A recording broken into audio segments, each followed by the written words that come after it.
Quero te convidar a abrir aí a sua Bíblia em 2 Coríntios, capítulo 4. É um texto muito maravilhoso. São 15 versos apenas. 2 Coríntios, tá? Segunda carta de Paulo aos Coríntios, no capítulo 4, tá? Que diz assim: pelo que, tendo este ministério, segundo a misericórdia que nos foi feita, não desfalecemos. Pelo contrário, rejeitamos as coisas que por vergonhosas se ocultam, não andando com astúcia, nem adulterando a palavra de Deus, antes nos recomendamos à consciência de todo homem, na presença de Deus, pela manifestação da verdade. Mas se o nosso evangelho ainda está encoberto, é para os que se perdem que está encoberto, nos quais o Deus deste século cegou o entendimento dos incrédulos, para que lhes não resplandeça a luz do evangelho da glória de Cristo, o qual é a imagem de Deus.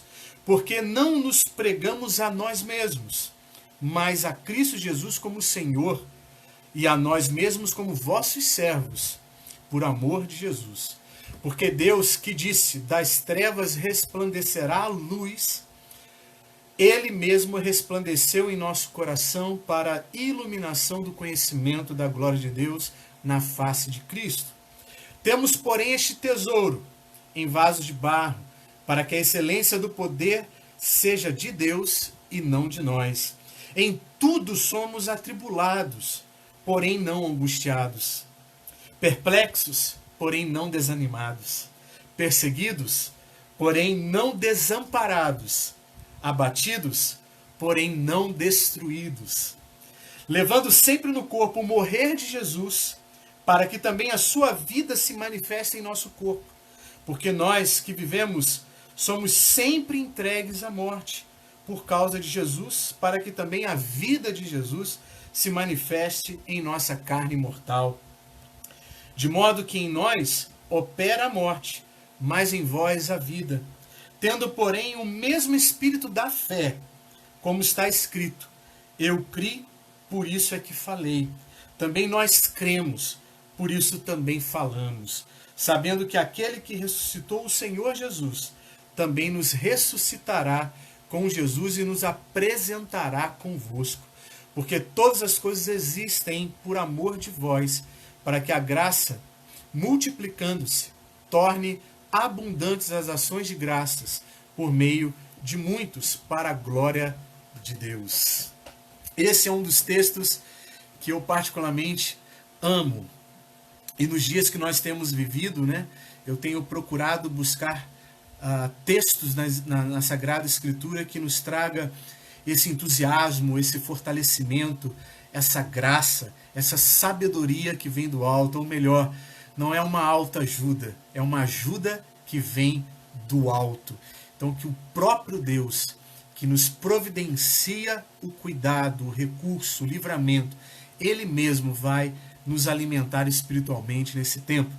E mais uma vez eu gostaria de orar para que Deus nos oriente, né, na exposição da sua palavra, porque com todo tremor e temor nós queremos compartilhar essa verdade com os irmãos e com as irmãs. Senhor, te agradecemos mais uma vez por essa noite e te pedimos graciosamente que o Senhor fale aos nossos corações.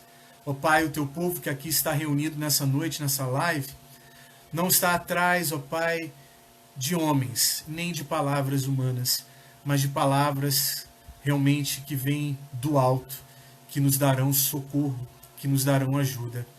É certo, ó Pai, que os homens podem falar e até mesmo emocionar, mas jamais poderão transformar a vida de alguém. E eu tenho certeza plena, Senhor Deus, que quando a tua palavra é ministrada com sabedoria e entendimento, respeitando, Senhor Deus, a mensagem que está ali contida no texto, o teu Espírito há de falar e manifestar aos nossos corações a verdade, há de nos alimentar poderosamente, há de nos dar sustento, há de nos dar graça, Senhor, para permanecer de pé diante das aflições e das lutas, Senhor Deus, que nos sobrevêm nesses tempos tão sombrios, ó Pai. Que o Senhor nos ajude, que o Senhor nos dê a direção, no nome santo de Jesus Cristo. Amém e amém. Queridos, nós estamos aqui na segunda carta aos Coríntios, carta de Paulo, no capítulo 4, do verso 1 ao verso 15. Estou aqui repetindo para os irmãos que estão chegando agora na nossa live, né? E nessa segunda carta aqui de Paulo, ela tem alguns fatores importantíssimos para a nossa vida. Primeiro, porque Paulo vai falar das suas dores, Paulo vai falar das suas lutas, Paulo vai falar dos seus momentos desesperadores, ele vai falar dos seus açoites, das perseguições, para mostrar para nós, para mostrar para todo cristão que a nossa vida nem sempre será marcada por grandes condecorações, mas muitas vezes ela será marcada por terríveis escoriações. Então saiba que não é porque as lutas estão vindo, as dificuldades estão aparecendo, que Deus nos abandonou, que Deus deixou de nos cercar. Saiba que Deus não nos coloca numa cúpula à prova de balas e diz, nada pode acontecer com esse ser humano. Nós precisamos sempre nos lembrar que nós estamos num mundo caído, afetado pelo pecado, e por causa dessas circunstâncias pecaminosas, nós sofremos como um todo, tá? Então é importante entender que as lutas, sim, elas aparecem, elas virão, mas que Deus é conosco, e Ele estará conosco. Até mesmo, note bem, nessa introdução eu gostaria de fazer essa observação. Note que até mesmo nos momentos que o povo de Deus, o povo de Israel, se rebelou contra o Senhor, né, foi punido pelo próprio Deus a peregrinar durante 40 anos no deserto. Né, uma caminhada, uma travessia que poderia ter durado entre 30 a 40 dias até a Terra Prometida, acabou se estendendo para 40 anos. Mas saiba que até mesmo naquela punição de Deus, naquele decreto de Deus, Deus permaneceu com eles nas aflições no deserto. Até mesmo punindo esse povo, ele trouxe a nuvem para produzir sombra e trouxe a coluna de fogo para produzir o calor necessário e a iluminação necessária para permanecerem vivos no deserto. Então, até mesmo quando nós erramos na presença de Deus e as consequências simplesmente vêm com tudo contra as nossas vidas, até nessas horas, irmãos, Deus também continua conosco, tá? Ele não nos desampara. E entrando aqui no texto, né? Esse texto pode ser muito bem aplicado para as pessoas que estão estressadas nesse tempo, né? Ou estão vivenciando um esgotamento, porque realmente você ficar dentro de casa, não ter muitos contatos, né? Ficar apenas na televisão ou no rádio e às vezes à mercê do WhatsApp, ou então fazendo ligações, né? Porque hoje é curioso, né? O celular, ele acabou tomando uma dimensão muito grande na nossa vida, né? Na nossa caminhada. E o que acontece? Hoje parece que nós estamos redescobrindo que o celular faz ligações, né? Além de todos os outros recursos, ele faz ligações. Então é importante você estar ligando. E às vezes é muito acalentador, irmãos, ouvir a voz de alguém nesse período. Então ligue, fale com as pessoas que estão à sua volta, distante ou perto, mande mensagem de voz, mostre a sua preocupação, mostre também o seu interesse, né? E se você está aí nesse momento que você está vivenciando o estresse do dia a dia, né, nesse dia a dia de isolamento, o estresse aí de ter que trabalhar de casa, aí o vizinho faz muito barulho, aí se você mora em apartamento, aí você acaba perdendo a paciência, liga para o síndico, pede para dar advertência e coisas do tipo. Calma, tenha paciência. Da mesma maneira que está sendo difícil para você, tenha certeza que está sendo também difícil para aquele vizinho que está com todos os seus filhos, né, em casa, sem poder estar na escola, e que também está sendo difícil para as nossas crianças, né, elas olharem para a rua e não poder sair para a rua, né, e terem que ficar em casa, às vezes só vendo televisão, ver um desenho aqui, faz uma brincadeirinha colar, e os pais, né, têm que ter aquele jogo de cintura e aquela criatividade descomunal para cuidar desses rebentos, né, que estão aí cercando as nossas vidas. Mas a primeira coisa que eu quero destacar desse texto é que Paulo vai falar que o que sustenta a sua vida nesse tempo de dores, de aflições, é a misericórdia de Deus. E no primeiro verso ele está dizendo, pelo que tendo este ministério, segundo a misericórdia que nos foi feita, não desfalecemos. E aqui a ideia de desfalecer de Paulo é de estar completamente desanimado, de estar esgotado, de estar exausto. E eu tenho visto às vezes postagens de amigos e eu fico preocupado, para alguns eu até mandei mensagem, que já estão se sentindo totalmente desamparados, desfalecidos, como que se por causa do coronavírus o mundo inteiro vai parar e nós vamos entrar num colapso do qual nós nunca sairemos. Queridos, vamos pensar um pouco, olhando primeiramente para a perspectiva de Deus. Deus é soberano. Olhe para a história de Israel. Quantas vezes Israel foi reduzida quase ao nada e só os remanescentes, que retornam. Pense no exílio da Babilônia. Toda a nação de Israel foi levada, e quando eles voltaram, tiveram que reconstruir do nada a sua nação, e eles reconstruíram do nada com a bênção de Deus. E olhe hoje como estão os judeus, como eles vivem hoje. Eles representam no máximo, 2% da população mundial, e eles estão aí nas grandes empresas, são donos das grandes empresas, das grandes indústrias do cinema, na literatura, nas produções que você vê aí do mercado e coisas do tipo. Você vê que é possível reconstruir. Ou olhe para o século XX, quando teve o nazismo, quantos judeus foram perseguidos, massacrados, mortos, e os sobreviventes que saíram dali sem nada, reconstruíram a sua vida. Olhe para a história e olhe também para a mão de Deus. Não desfaleça nesses tempos. Deus é aquele que nos sustenta com a sua misericórdia. E Paulo vai falar algo muito interessante, que a misericórdia de Deus não lhe permitiu adulterar a palavra de Deus. Ele fala no verso 2, pelo contrário, rejeitamos as coisas que por vergonhosas se ocultam, não andando com astúcia, nem adulterando a palavra de Deus. Antes nos recomendamos a consciência de todo homem, na presença de Deus, pela manifestação da verdade. Paulo está dizendo aqui com toda clareza que em nenhum momento ele misturou água no vinho. E que em nenhum momento ele, como a gente já viu em noticiários aqui no Brasil, de leite adulterado, que foi colocado uma quantidade maior de água ou de algum outro produto, para dissolver ali aquele líquido e fazer mais, ou como nós vemos, nos postos de gasolina que às vezes são denunciados, coloca mais álcool, coloca até mesmo água, alguns colocaram, Paulo está dizendo assim, eu não adulterei nada, eu não adulterei a palavra de Deus, E, gente, no momento que a gente está vivendo, infelizmente, aparecem pregadores que adulteram a palavra de Deus. E isso é muito preocupante. Hoje mesmo estava assistindo um pregador no Facebook e eu fiquei assustado com as colocações dele.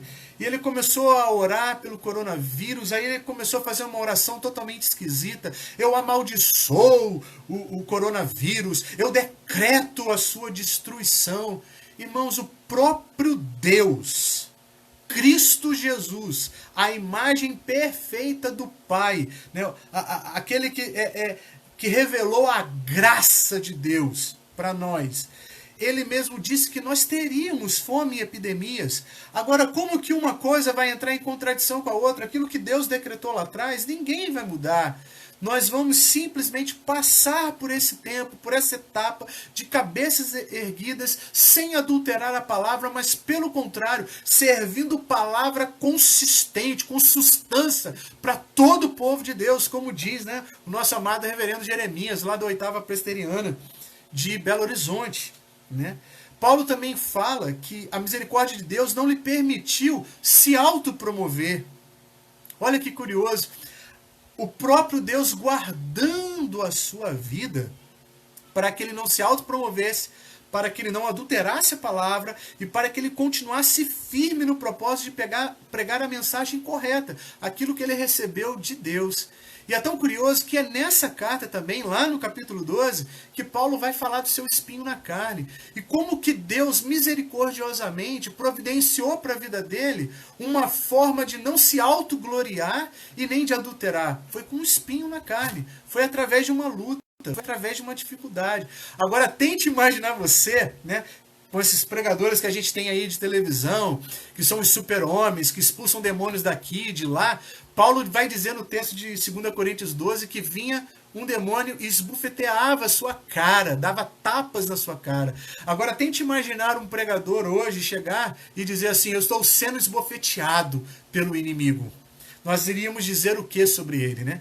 Diríamos que ele seria um homem fraco, um homem sem fé, um homem sem esperança, um homem que está com a sua espiritualidade fraca. Mas para Paulo, esse espinho na carne, esse mensageiro de Satanás, estava dizendo para ele: Paulo, você é apenas um homem, você é apenas um vaso de barro, e o que te mantém em pé é o poder de Deus. E Deus vai dizer para ele, depois que ele ora pela terceira vez: a minha graça te basta. Irmãos, a graça basta para as nossas vidas. E é justamente isso que ele vai falar do verso 7 ao verso 9. Ele vai falar que é o poder de Deus que sustentava a sua vida. E ele diz: temos, porém, este tesouro em vaso de barro, para que a excelência do poder seja de Deus e não de nós, né? E aqui, né, o que é valoroso não é o vaso, mas o que está guardado dentro do vaso. Assim como o mostruário, né, não é mais valioso que as joias, ou o cofre mais caro que a fortuna que eles guardam. Não é verdade? Da mesma maneira, irmãos, nós somos todos vasos de barro. Vasos simples, vasos que facilmente pode ser quebrado. Mas saiba que o poder de Deus que está em nós não permite que sejamos rachados e destruídos sem um propósito. Fique claro, porque a gente também tem que lembrar lá do famoso texto de Jeremias 18, desce a casa do oleiro. E Deus vai falar o que ele vai fazer com Israel, amassando aquele barro, quebrando aquele vaso, refazendo tudo de novo.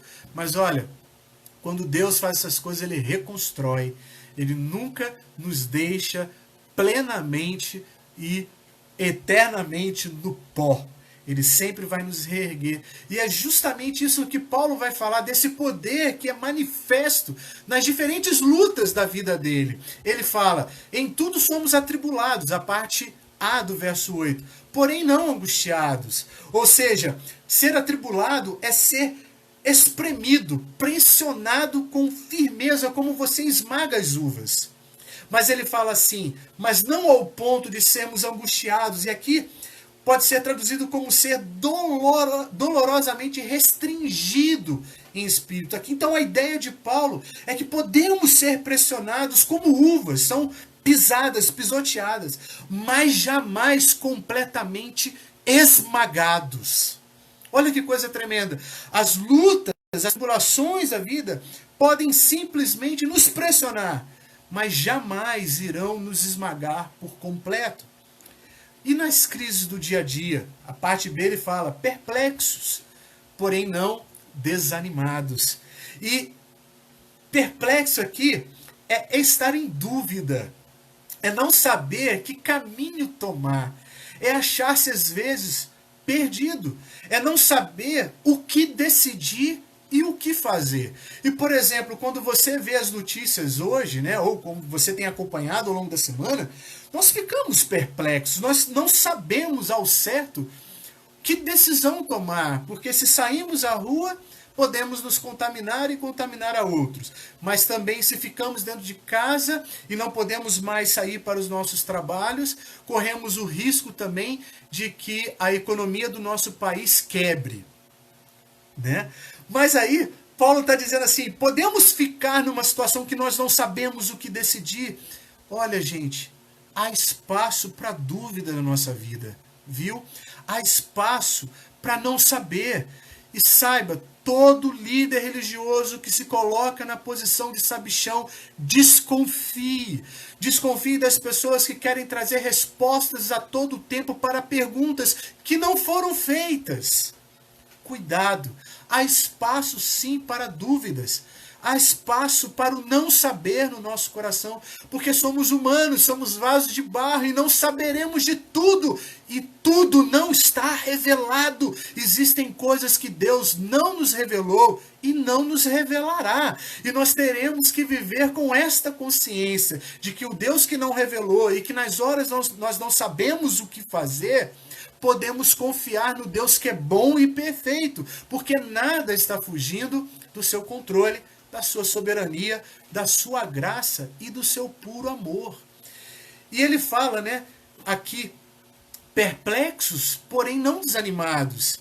Então ele fala de estar totalmente destituído de medidas e de recursos, sem esperança, está entregue totalmente ao desespero, né? Então a ideia que Paulo está trazendo com esse texto é que em muitos momentos da vida os recursos podem faltar, a esperança pode até quase falhar, né? A falta de direção aparecer, mas nunca ao ponto de perder completamente a esperança eterna.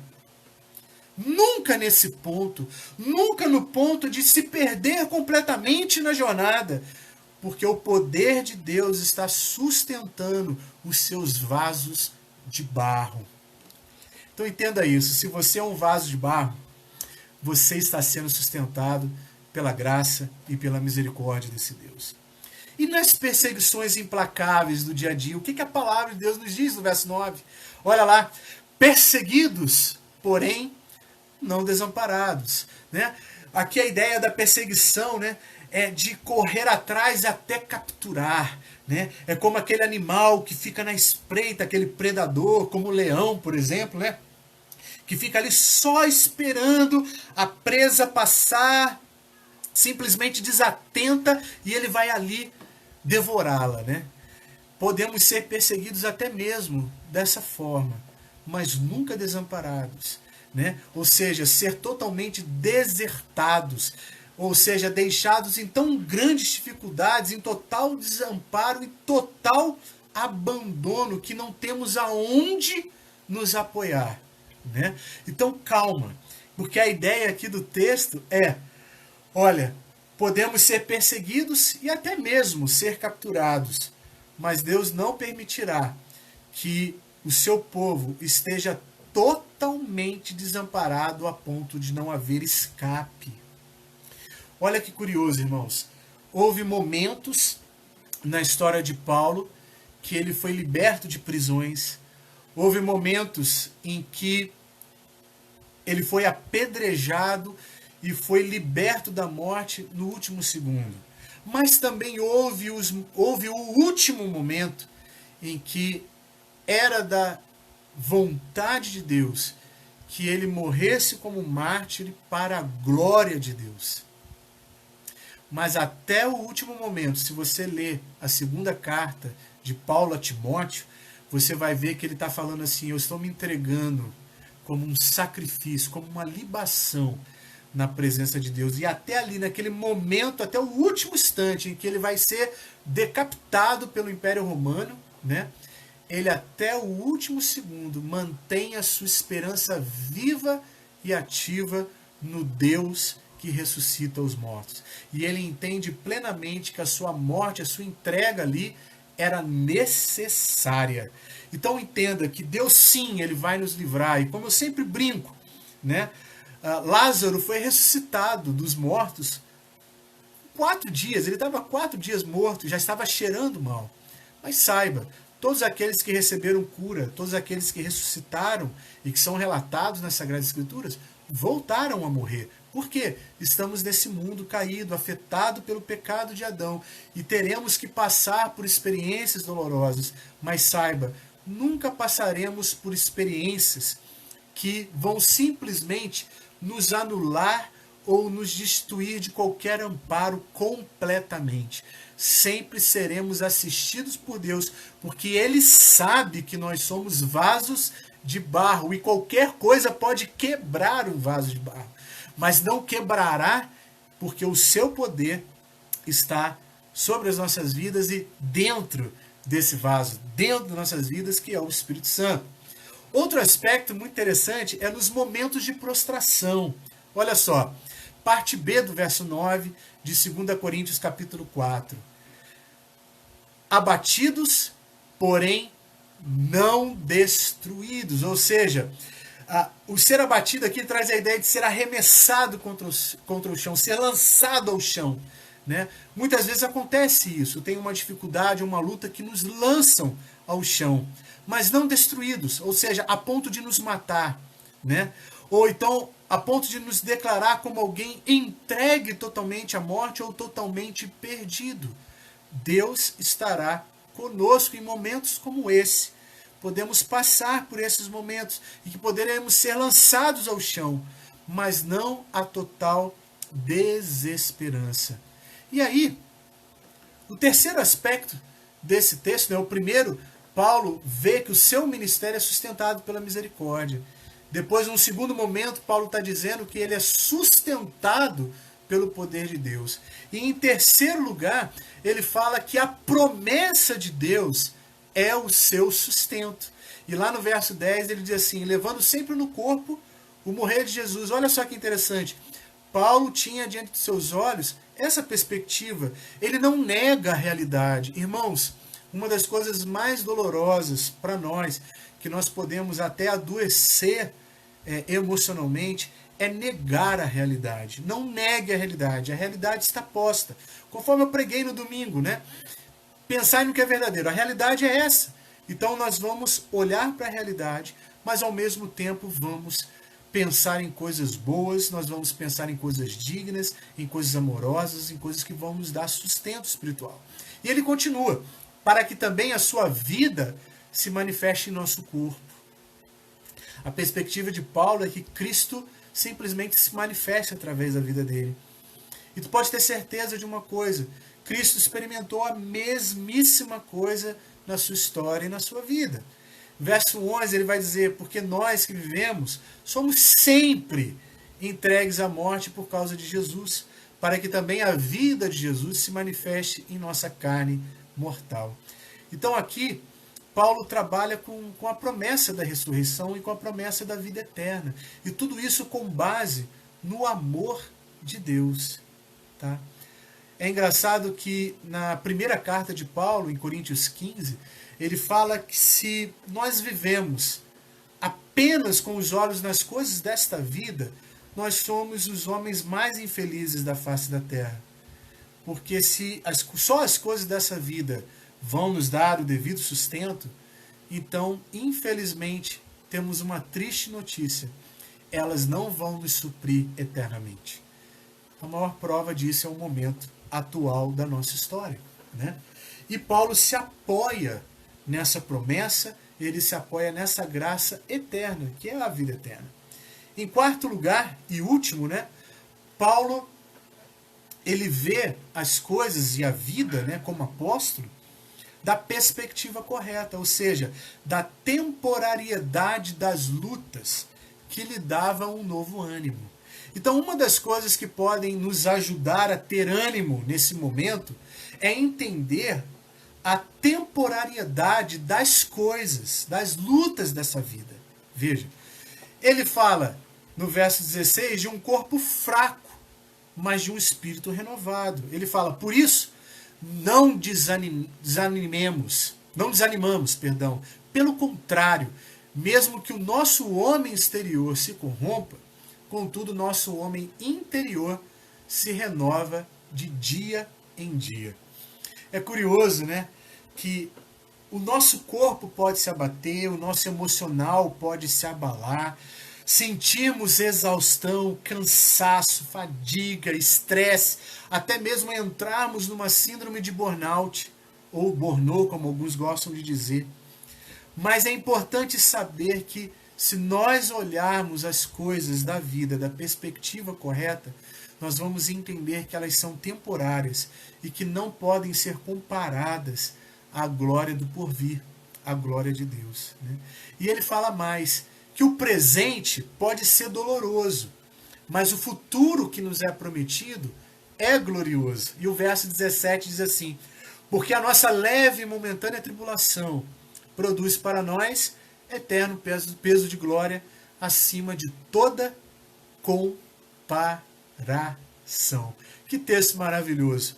O presente momento pode estar sendo doloroso, pode estar nos trazendo temores, pode nos causar medo, espanto, perplexidade e até mesmo dúvida. Não há problema em sentir todas essas coisas que são literalmente, queridos, humanas, faz parte da nossa humanidade.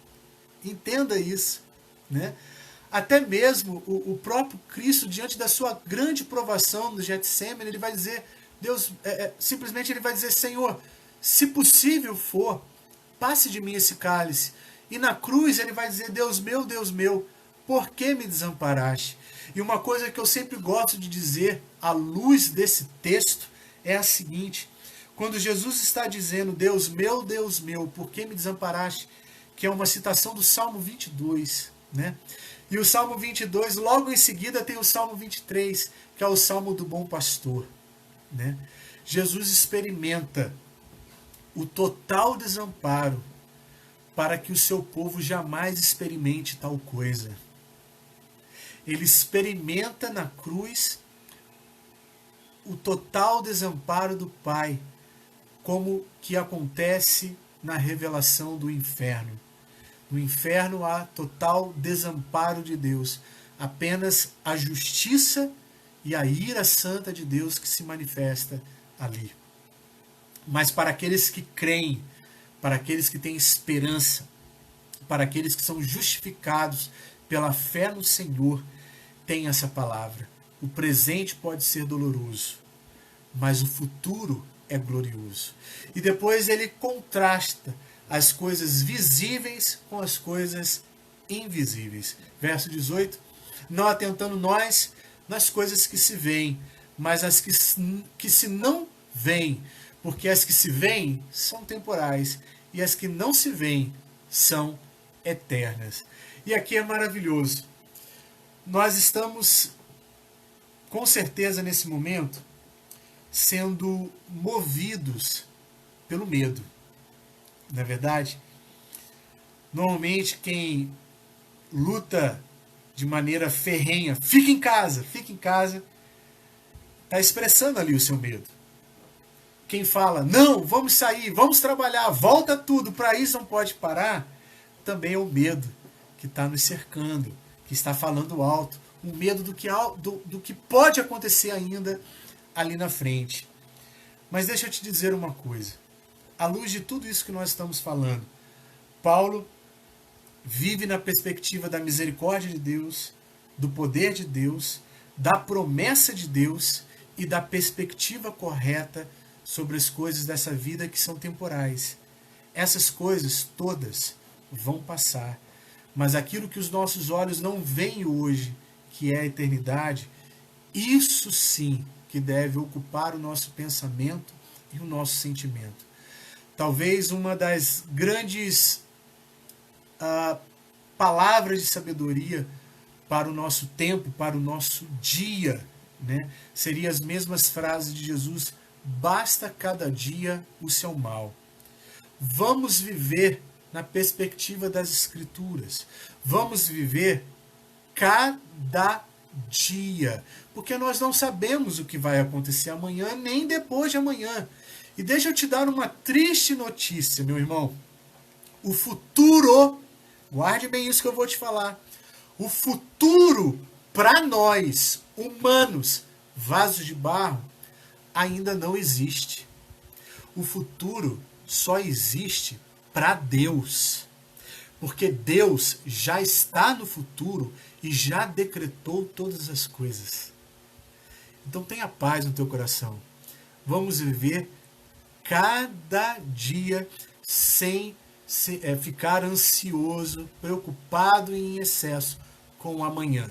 Vamos viver a cada dia na perspectiva da misericórdia, na perspectiva do poder de Deus, na perspectiva da promessa e na perspectiva da temporariedade das lutas desse tempo.